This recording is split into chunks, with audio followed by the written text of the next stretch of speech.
Барлықтарыңызға қайырлы күн. Сіздерге осындай каркадеден үй жағдайында керемет сусын дайындайтын боламыз. Міндетті түрде каналыма тіркеліп, видеоны соңына дейін көріңіздер.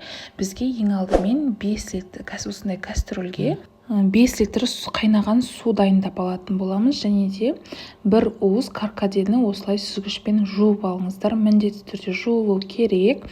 Және де 2 апельсин, жарты лимон, яғни жарты бума жалбыз қоссаңыздар болады. Яғни мята осылай 5-10 минут қозғап отырып, бір бұрқ еткізіп қайнатып аласыздар. Көп қайнатудың да керегі жоқ. Және де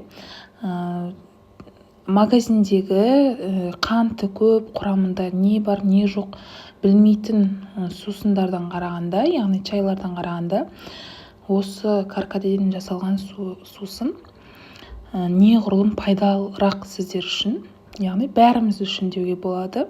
Міндетті түрде жасайсыздар деген сенімдемін.